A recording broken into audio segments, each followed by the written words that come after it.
Однажды мне отец рассказал очень удивительную историю, которая запомнилась мне на всю жизнь. У отца был друг по имени Валера, возрастом постарше. Нигде не работал, а в основном обитал в маленьком охотничьем домике, который построил в тундре довольно далеко от деревни. Валера проводил в своем жилище большую часть года, возвращаясь в деревню только за солью, спичками и другим необходимым в жизни охотника товаром. Сдавал пушнину, потом возвращался обратно. Охотился, ловил рыбу. Словом, наслаждался жизнью, как не можем сейчас наслаждаться мы. Было ему в то время чуть больше 50 лет. Мужчина охотился на диких оленей и лосей. Волки считались не слишком нужной охотнику добычей, но уж очень они досаждали местным оленеводам.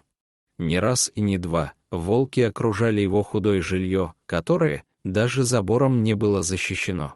Выли темной полярной ночью, почти на крыльце дома. Однако у Валеры нервы были в порядке, и спать под волчий вой ему было совсем не в диковинку. Но однажды произошел случай, который перевернул всю его жизнь. Валера нашел раненую волчицу, которую подбили местные оленеводы. А вскоре мужчина обнаружил ее логово. Там скулили несколько новорожденных волчат. Было видно, что они уже давно ждут маму, которая все не приходила. Он сел, закурил и стал думать, что делать. Почему-то ему стало впервые жаль волчат. В итоге забрал он их всех домой. Конечно, его собаки были категорически против, выражая свое мнение громким лаем. Молодых волчат кормил, как и своих собак. Они быстро подрастали, играли друг с другом, но собак обходили стороной. Те также, уважая мнение своего хозяина, волчат не трогали. А звери со временем все чаще и чаще начали отлучаться в лес. А потом и вовсе стали редкими гостями, но все же приходили к нему даже не для того, чтобы поесть, а скорее, чтобы пообщаться. Причем приходили по одному, но охотник хорошо знал, кто из троих наведался к нему. Общение всегда было на расстоянии. Собаки не подпускали подросших волчат близко. Те садились в метрах 20 перед своим, можно сказать, родным домом детства и начинали слегка подвывать. Но это был не вой голодного волка темной зимней ночью. Это было что-то совсем другое. Может быть, в этом вое заключалось угасающее чувство благодарности за добро, которое Валера сделал волчатам. Особенно долго и почти музыкально выла волчица Сара. А потом подросшие волчата пропали. И охотник подумал, что навсегда, наверное, они зажили своей суровой волчьей жизнью. Однажды Валера провалился под лед недалеко от своего лесного дома и серьезно заболел. Когда приполз в свою избушку, жар был очень высоким. Он разделся, натерся медвежьим жиром и лег в постель. Особенно не беспокоился, такое иногда случалось. Однако, на этот раз болезнь оказалась более коварной, чем прежде. Жар прошел, но охотник чувствовал страшную слабость, которая не давала возможности далеко отлучиться от дома. А потом он и совсем слег. Впрочем, лекарств в избушке хватало. Валера всегда заготавливал лечебные травы, таблеткам он не доверял. Однако даже эти народные средства не помогали. Охотник буквально сох на глазах и уже не мог сделать и нескольких шагов. Только иногда выходил на крыльцо. Но самое плохое во всей этой ситуации было то, что заканчивались запасы еды. Добраться до поселка Валера уже не мог. Собаки, правда, добывали себе пропитание в лесу, но, естественно, с хозяином не делились. Оставалось только надеяться на Бога.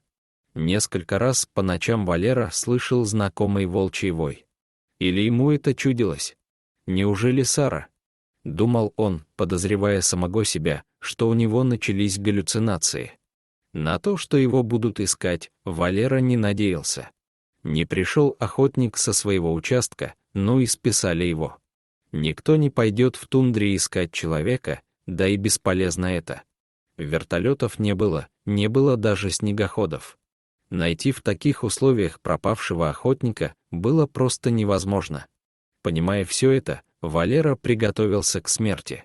Когда начались страшные морозы, Валера запустил в дом собак. Той ночью волчий вой был особенно продолжительным. Утром вышел мужчина на крыльцо, а собаки с громким лаем выскочили за ним и тут же начали, остервенело, что-то рвать друг у друга. Валера схватил палку и кое-как отбил у голодных псов большой кусок оленины. Он глазам своим не поверил. Откуда это взялось? Отрезал кусок собакам и вернулся в дом, сварил суп. Подкрепившись, он опять вышел из дома. Подошел к тому месту, где нашел мясо, а точнее часть дикого оленя со шкурой и шерстью. И среди следов, боровшихся друг с другом собак, нашел волчьи следы. Причем волк подходил к этому месту спокойно, словно его никто не тревожил. И тут Валера окончательно решил, что свихнулся. Но, вспомнив, как ночью подвывала, словно вызывала его на крыльцо волчица Сара, все понял. Понял, но не поверил сам себе. Волчица принесла ему еду. Да такого не может быть.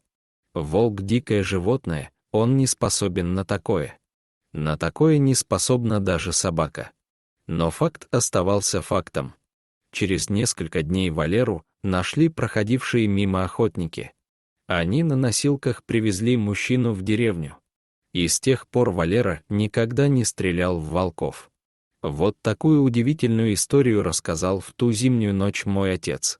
Замечу, что сочинять он был не мастер. Говорил всегда конкретно, четко и ясно. Приезжавший к нам через несколько лет его старший брат, дядя Петя, также подтвердил мне, что такое действительно случилось с их товарищем.